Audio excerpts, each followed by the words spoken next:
Hein, imaginez un commerçant va prendre un boucher, par exemple. Donc un boucher, quelqu'un, il arrive avec ses steaks, sauf qu'il va se mettre dans un marché bio-vegan. Eh ben ça va mal se passer.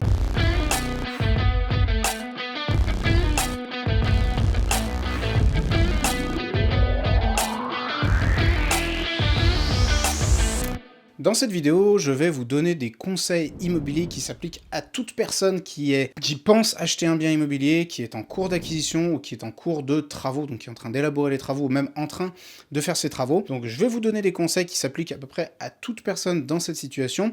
On commencera avec des conseils véritablement universels et après on plongera plus spécifiquement dans les conseils marchands de biens. On est parti. Salut à tous, ici Denis le marchand de biens, je vous souhaite la bienvenue sur la MDB Academy, la chaîne YouTube numéro 1 pour l'activité de marchand de biens en France. Nous sommes organisme de formation certifié Calliope. Nos formations spéciales marchand de biens sont toutes éligibles au CPF. Donc, si vous êtes nouveau sur cette chaîne, je vous souhaite la bienvenue. Je vous invite à vous abonner en activant la cloche, ce qui vous permettra d'être tenu au courant de la sortie de nouvelles vidéos. Et si vous êtes des anciens de la chaîne, eh bien j'espère que tout roule pour vous, que vous avez la grosse forme et que vous réalisez des marges absolument crapuleuses. On va commencer cette vidéo par une petite statistique. La durée de vie moyenne d'un crédit immobilier en France, est-ce que vous en avez seulement idée? Eh bien, la durée de vie moyenne d'un crédit immobilier en France, c'est 7 ans. C'est-à-dire que, en moyenne, au bout de 7 ans, les gens revendent leurs biens. Que ce soit une résidence principale, un investissement locatif, etc. La moyenne, c'est 7 ans. Ce qui veut dire que statistiquement, le bien que vous avez entre les mains, dont vous êtes en train d'envisager l'acquisition, ou vous êtes en train de rénover, dans lequel vous êtes en train de, même si c'est votre résidence principale et que vous imaginez que vous allez y vivre vieux, etc., peut-être ce que je vous souhaite, hein, si c'est ce que vous voulez, bien dites-vous qu'il y a quand même une chance statistiquement pour qu'au bout de 7 ans, vous le revendiez. Et le jour où ça va vous arriver, eh bien vous avez envie que ça se passe de façon rapide, fluide et si possible au meilleur prix possible. Le problème, c'est que nous avons tous tendance à vouloir un bien qui nous ressemble, c'est-à-dire un bien à notre image. Donc on veut un bien avec nos couleurs, la forme, les formes qu'on aime, les trucs, la déco, les motifs. Et c'est bien légitime, puisque c'est notre foyer, c'est là où on vit, donc on veut que ça nous ressemble. Le souci, c'est que ce qui nous ressemble, en tout cas ce qui nous plaît, n'est pas nécessairement du goût de tout le monde. Et le jour où vous allez mettre le bien en vente, eh bien là, vous allez vous confronter à cette réalité. Alors, depuis que je fais de l'immobilier, je pense avoir visité probablement des centaines de biens. Donc des maisons, des appartes, des immeubles. Et franchement, des horreurs, j'en ai vu un certain nombre. Alors pour commencer, je me rappelle avoir vu une fois une salle de bain immense. Genre c'était une maison dans un quartier très huppé de la périphérie de Lyon. Et la salle de bain était gigantesque, genre elle faisait la taille d'un appart. Et les faïences, elles étaient mais immondes. Donc, quand je vous dis elle était immense, genre la salle de bain elle faisait 30 mètres carrés. Et les faïences, elles étaient mais épouvantables. Genre c'était un marron mais infect. Et c'était tellement immense d'ailleurs et tellement disproportionné que la salle de bain avait été à moitié transformée en salle de sport. C'est-à-dire qu'il y avait une immense baignoire et puis il y avait genre des vélos d'appartement et des trucs comme ça en plein milieu de la salle de bain. Donc ça, on va dire que c'est un peu moche, mais c'est surtout très curieux. Donc bon, vous êtes professionnel, vous venez, vous dites bon bah nous on va tout péter. Mais des particuliers qui viennent, qui voient ça, ils se disent oulala, mais qu'est-ce que c'est que cette horreur? J'ai vu aussi, ça c'était dans un appart dans le 6e arrondissement de Lyon, donc c'est les beaux quartiers, un appart à l'intérieur duquel il y avait tout un couloir et des murs sur lesquels il y avait du crépi projeté, donc de l'enduit projeté. L'enduit projeté, si vous savez pas, c'est ce vieux crépi des années 80 qui gratte la peau quand on se frotte dessus. Et ben, il s'était dit, ce qu'on va faire, c'est qu'on va foutre du crépi projeté à l'intérieur des murs de notre appartement. Donc on comprend pas toujours ce qui se passe dans la tête des gens, mais voilà, eux, peut-être que ça leur plaisait, et peut-être que c'était à leur image, en tout cas. Également, récemment, alors ça, j'essaie de vous retrouver une photo, je pense que je dois en avoir, j'ai visité un appartement où c'était tout peint en rouge. Dans le couloir, les murs, les trucs, les portes de placard, c'était tout peint en rouge, mais quand je dis rouge, rouge vif, quoi. Le truc, tu rentres, ça t'arrache les yeux. Et là, vous vous dites, mais c'est vraiment des goûts de chiottes. Effectivement, peut-être. Et il y a des gens à qui ça plaît. C'est ça qu'il faut se dire, il y a des gens à qui ça plaît, puisqu'il y a des gens qui l'ont fait. Et peut-être que vous, il y a des choses qui vous plaisent. Parce qu'on se dit, c'est facile de pointer les autres du doigt, mais on est toujours le con de quelqu'un. Donc sans doute que, tu vois, il y a des gens qui regardent les vidéos et qui se disent, celui-là, avec ses chemises à carreaux, il ressemble à rien. Et peut-être qu'il y a des gens qui détestent les chemises à carreaux. Moi j'adore, mais c'est mon problème. Vous voyez, il y a des gens qui peut-être n'aiment pas et qui ne les porteraient pas à ma place. Et ben c'est pareil. Vos goûts se respectent, mais il se peut que peu de gens globalement, les partagent vos goûts. Et ça, il faut bien l'avoir à l'esprit lorsque vous envisagez un aménagement, une rénovation ou une revente potentielle de biens. Et donc, lorsque vous envisagez l'acquisition ou la rénovation d'un bien, il faut garder à l'esprit le fait que vous allez le revendre. Et donc, si possible, que le processus de vente puisse se faire sans que vous ayez tout à refaire, c'est-à-dire sans que vous ayez tout à tout péter, recouvrir la peinture rouge et enlever l'enduit projeté que vous avez mis sur les murs, ce serait quand même préférable. Donc là, je vous ai donné des exemples extrêmes, on va dire d'esthétique, mais pensez un petit peu maintenant pratique et un petit peu aménagement. Imaginons que vous achetiez une maison de 100 mètres carrés et que vous, dans vos besoins, vous n'ayez besoin que de 2 chambres. Eh bien, il faut garder en tête que les maisons qui vont faire par exemple 100 mètres carrés, ce sont des maisons qui vont être plutôt destinées à des familles, à des jeunes couples avec par exemple 2 enfants, 2 ou 3 enfants, parce que ça fait un grand T3 ou un petit T4, 100 mètres carrés. Donc du coup, ça va être plutôt destiné à des familles. Donc si vous faites que 2 chambres, vous allez avoir des pièces communes, donc salon, machin, qui sont quand même immenses, hein, ça va vous laisser beaucoup de place. Vous allez vous retrouver aussi potentiellement avec des grandes chambres. Donc là, il faut peut-être commencer à anticiper. Alors je ne dis pas que vous devez faire un T4 et laisser 2 chambres vides, ça n'est pas ce que je vous dis. Par contre, pour commencer à positionner peut-être les 2 chambres que vous laissez, ne faites pas 2 chambres de 20 mètres carrés, laissez un petit peu de la place pour des futures chambres. Ah, faites des grandes chambres si besoin, mais genre pas 13, 15 mètres carrés.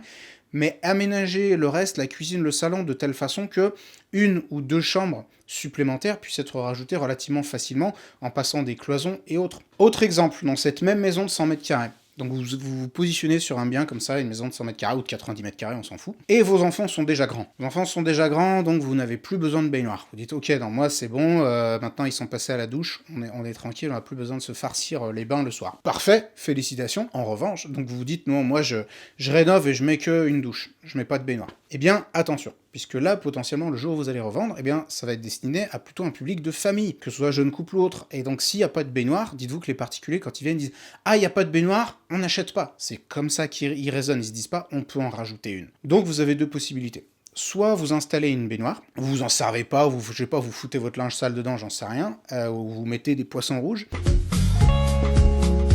Ou alors, tout simplement, vous préparez au moins des arrivées et des évacuations en attente. Donc vous pouvez les coffrer, faire un truc propre, mais au moins elles sont là en attente. Ce qu'il faut toujours se dire, c'est qu'en immobilier, notamment dans les travaux d'aménagement et de rénovation, quand on anticipe les choses, c'est toujours beaucoup plus simple et surtout beaucoup moins coûteux. Donc là, en la matière, quand le plombier est déjà là, il est en train de vous refaire la salle de bain, pour lui, vous amenez des arrivées et des évacuations et une évacuation en attente, et puis coffrer ça derrière un mur, ça coûte que dalle. Ça va vous coûter quelques centaines d'euros, vraiment, c'est rien du tout. Tandis que si la salle de bain est déjà toute refaite, toute la faïence partout, machin, et qu'il faut commencer à tout péter pour aller récupérer les arrivées et les évacuations, eh bien là, ça va vous coûter beaucoup plus cher. Donc le secret, comme toujours en immobilier, c'est l'anticipation des besoins futurs, et en la matière, votre besoin futur, ça va être de revendre, et donc de plaire au plus de personnes possible. Et dans la vente, et là, il faut comprendre que vous allez être en position de vendeur. Et donc dans la vente, il faut toujours anticiper les objections de ces acquéreurs potentiels. Alors si vous l'ignorez, j'ai fait de la vente pendant un certain nombre d'années, j'ai vendu toutes sortes de choses, mais en tout cas dans la vente, vous vous préparez à un acte de vente comme un petit peu à une bataille ou à un débat. C'est-à-dire que vous essayez d'imaginer quels vont être les contre-arguments de votre interlocuteur et vous essayez de vous y préparer pour pouvoir lui répondre du tac au tac. Et bien lorsque vous êtes en position de vendeur, c'est-à-dire lorsque vous allez vendre que ce soit votre RP, un investissement locatif, ou même un bien en tant que marchand, eh bien vous devez vous imaginer, ok, quelles vont être potentiellement les objections de mes acquéreurs? Qu'est-ce qui va peut-être les déranger ici? Et essayer de pouvoir y amener réponse, soit dans des aménagements que vous allez faire, soit alors, si vous n'êtes pas capable d'amener des solutions techniques, ce qui va se passer au final, c'est que vous allez devoir baisser votre prix. Et baisser son prix, c'est toujours quelque chose qu'on essaye d'éviter dans notre métier. Il est donc très important de se mettre dans la peau et de se mettre dans la tête des personnes, du public à qui vous allez potentiellement vendre votre bien. Et si vous êtes quelqu'un qui a des goûts particuliers, genre des chemises à carreaux, et que vous savez que vous allez vendre à un public qui n'aime pas du tout les chemises à carreaux, eh bien, alors je prends l'exemple des chemises, j'arrête avec mes conneries. Si vous achetez un bien, une maison, et que votre kiff, c'est de peindre tous les murs en rouge, et vous vous dites, moi, mon salon, c'est rouge et rien d'autre, eh bien, c'est ok, peignez votre salon en rouge. Par contre, prévoyez un budget peinture lorsque vous allez revendre. Prévoyez un budget lissage, entre guillemets. Toutes les aspérités de votre personnalité, eh bien, vous allez les lisser au moment de la revente pour pouvoir plaire au plus grand nombre. Maintenant, les conseils que je vous ai donnés sont valables pour tout vendeur. RP, locatif, marchand, etc. Mais on va rentrer plus profondément, comme je vous l'ai promis, dans le conseil marchand, dans le conseil professionnel. Si vous êtes marchand de biens, que vous voulez lancer une activité de marchand de biens, dites-vous qu'un marchand, c'est un commerçant de l'immobilier.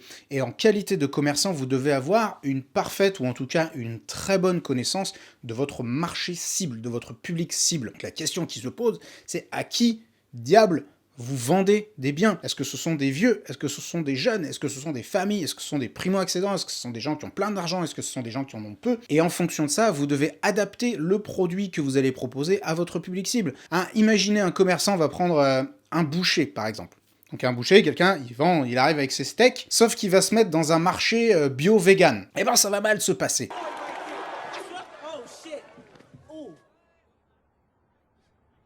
Alors, il va peut-être pas lui arriver malheur, mais en tout cas, il va sans doute pas vendre grand-chose. Et inversement, d'ailleurs, si quelqu'un va vendre du tofu dans un marché de chasseurs, je sais pas, au fin fond de la Gascogne, ça risque aussi de peut-être pas très bien fonctionner. Eh ben, c'est exactement la même chose pour vous. Vous êtes des commerçants. Vous êtes des commerçants de l'immobilier. Sauf que vous vendez pas des steaks, vous vendez pas du tofu, vous vendez des appartes. Mais c'est exactement la même chose. Vous devez connaître votre public cible et vous devez lui proposer les produits qu'il a envie d'acheter. Et dites-vous que c'est toujours l'offre qui va s'adapter à la demande et c'est pas l'inverse. C'est-à-dire que ne vous dites pas, comme les particuliers, que vous allez proposer un type de bien à tel prix et que le bon acheteur va arriver. Le bon acheteur, il n'arrive pas. C'est à vous de vous adapter au public cible à qui vous allez revendre. Pour cela, vous devez non seulement connaître votre public, mais vous devez également connaître ses besoins. Est-ce que ce sont des gens qui cherchent plutôt un prix?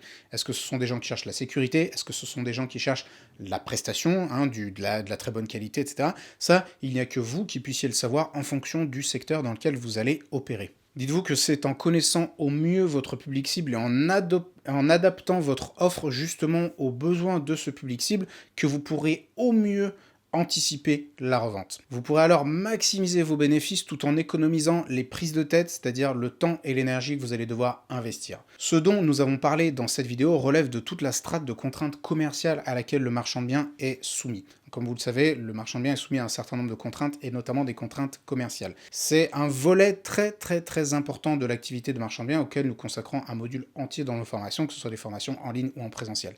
Si vous voulez lancer une activité de marchand de biens ou développer une activité de marchand de biens que vous avez déjà lancée, eh bien je vous invite très chaleureusement à suivre un de nos programmes de formation certifié Calliope et donc éligible au CPF. Vous trouverez les liens juste en dessous de la vidéo. Si cette vidéo vous a plu, eh bien je vous invite à payer votre like selon la formule consacrée et à me laisser un petit commentaire. Dites-moi si vous avez apprécié cette vidéo et n'hésitez pas à la partager avec toutes les personnes qu'elle pourrait intéresser. Je vous dis à la prochaine. Ciao.